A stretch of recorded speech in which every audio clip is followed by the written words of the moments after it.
बिस्मिल्लाहिर्रहमानिर्रहीम। बात चल रही थी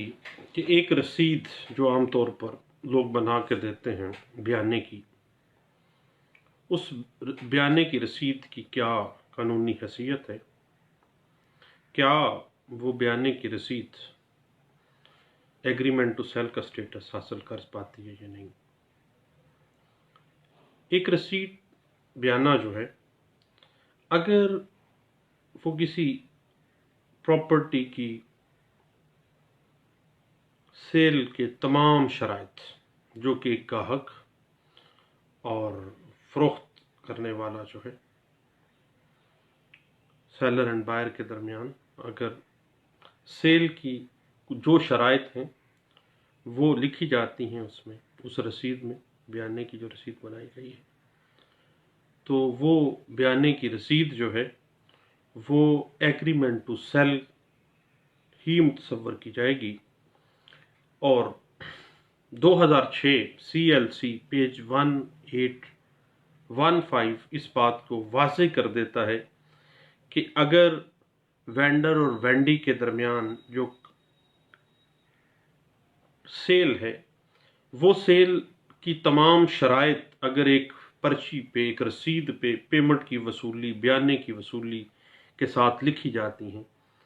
तो ये जो पर्ची है वो एग्रीमेंट टू सेल के तौर पर ही उसको रखा जाएगा और उसकी कानूनी वैल्यू एक एग्रीमेंट टू सेल के बराबर ही होगी। और 2006 CLC पेज 1815 वाज़ेह करता है कि receipt containing terms of sale between vendor and vendee would make it a agreement to sale, और उसको ऐसे ही ट्रीट किया जाएगा जैसे एक एग्रीमेंट टू सेल को ट्रीट किया जाता है। अब बात आ जाती है कि पेमेंट की वसूली की वो रसीद जो कि एक गाहक और एक फरोख्त करने वाला जो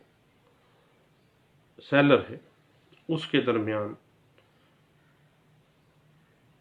टर्म एंड कंडीशंस लिख के अगर पेमेंट की वसूली करवाई जाती है,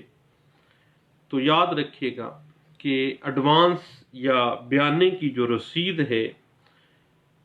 उसके अंदर शराइत मुअहदा अगर दर्ज कर दी जाएं कि कुल प्रॉपर्टी का जो लेन देन है वो इतनी मुद्दत और इतने सौदे के साथ तय पा रहा है, जिसमें बयाने की रकम इतनी वसूल की जा रही है, तो वो रसीद जो है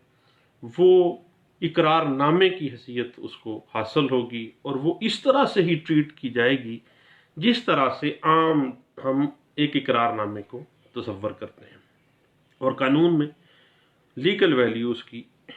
इकरारनामा बै के बराबर ही होगी। याद, एडवांस मनी, अर्नेस्ट मनी